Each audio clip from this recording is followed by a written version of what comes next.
नमस्कार, अंदर की बात के साथ मैं हूं आरती। गुजरात में पत्थरबाजी की घटनाएं अक्सर होती रहती है। राज्य में एक बार फिर पथराव की घटनाएं हुई है।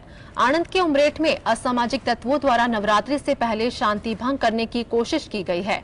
उमरेठ के ओड बाजार में तालाब के पास सिद्धनाथ महादेव मंदिर पर अज्ञात लोगों ने पथराव कर दिया। कौन है गुजरात की शांति के दुश्मन, देखते हैं स्पेशल रिपोर्ट अंदर की बात में।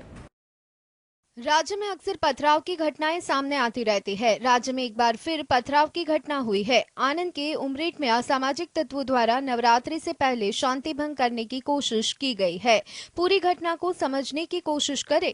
उमरेठ के ओड बाजार में तालाब के पास सिद्धनाथ महादेव मंदिर पर अज्ञात लोगों ने पथराव कर दिया था। रात को अज्ञात लोगों ने पथराव कर मूर्ति तोड़ने का प्रयास किया। सुबह जब श्रद्धालु और पुजारी मंदिर पहुंचे तो उन्हें पत्थर दिखे, तो खोजबीन के दौरान गटर के गड्ढे में से महादेव की ध्वजा मिली है। पुजारी ने इस पूरी घटना की जानकारी उमरेठ पुलिस को दी है। पूरी वारदात को लेकर कई सवाल लोगों के सामने आए हैं कि रात को किन अज्ञात लोगों ने मंदिर पर पथराव किया।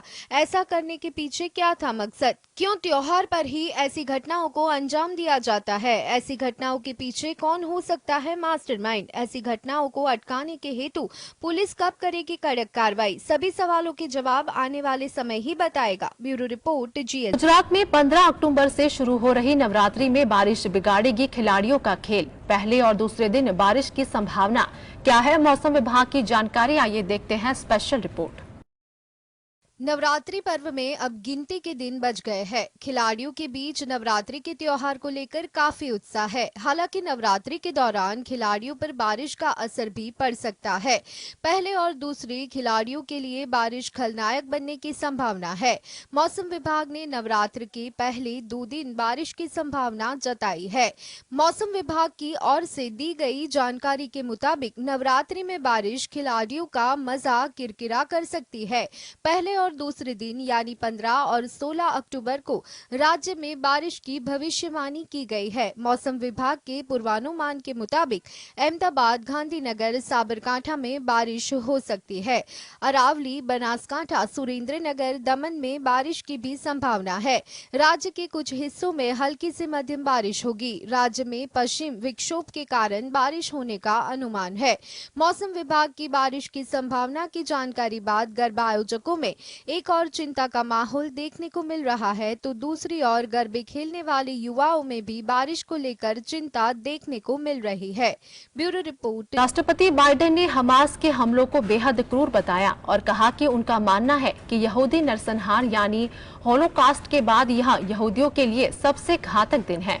अमेरिका ने ईरान को क्या दी चेतावनी, देखते हैं खास रिपोर्ट।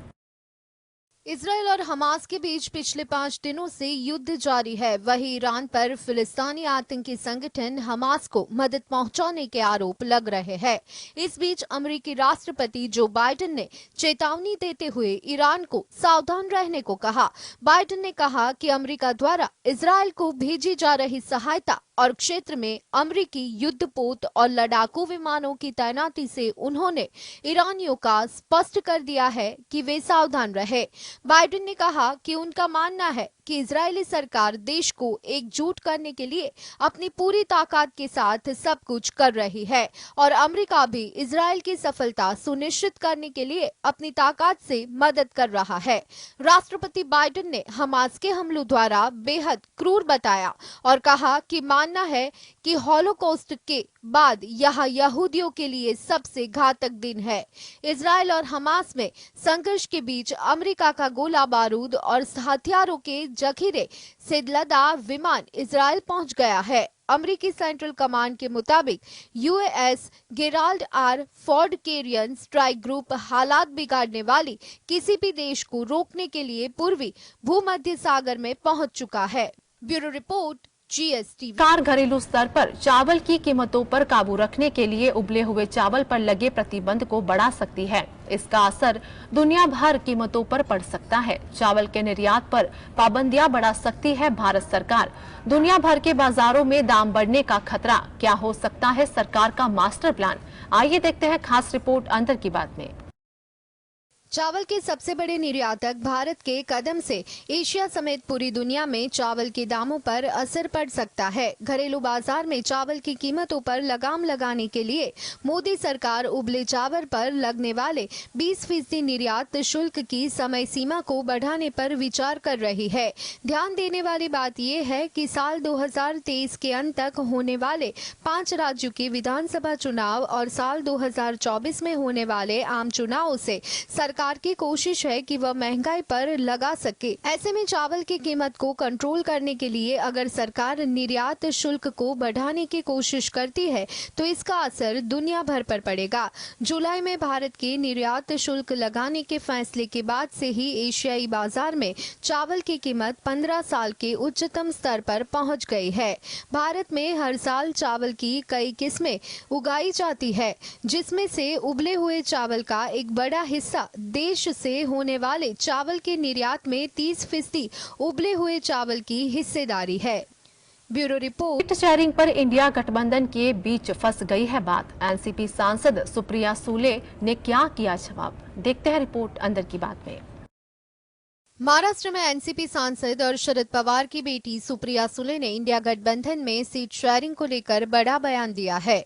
इंडिया गठबंधन के सीट बंटवारे पर एनसीपी सांसद सुप्रिया सुले ने जवाब देते हुए कहा, कई राज्यों के लिए सीट बंटवारे पर बातचीत चल रही है और ये रुकी नहीं है। हर राज्य का अपना क्रम परिवर्तन और संयोजन है। इंडिया गठबंधन अगले साल के चुनाव में बीजेपी का मुकाबला करने के लिए 26 पार्टियों के नेताओं द्वारा घोषित एक विपक्षी मोर्चा है। कुछ हफ्ते पहले की रिपोर्ट की माने तो विपक्षी दलों के इंडिया गठबंधन ने सहयोगियों के बीच सीट बंटवारे के मुद्दे को जल्द से जल्द सुलझाने का फैसला किया है, ताकि 2024 के लोकसभा चुनाव और राज्य में सत्तारूढ़ बीजेपी से लड़ने के अपने संयुक्त प्रयास में आगे बढ़ सके। शिवसेना नेता आदित्य ठाकरे ने विश्वास जताया है कि 5 राज्यों जहां अगले महीने विधानसभा चुनाव होने हैं, वहां के लोग इंडिया गठबंधन द्वारा सुनिश्चित शांति, समृद्धि और प्रगति के लिए मतदान करेंगे। छत्तीसगढ़, मध्य प्रदेश, राजस्थान, तेलंगाना और मिजोरम में अलग-अलग दिनों में चुनाव होंगे। Bureau report.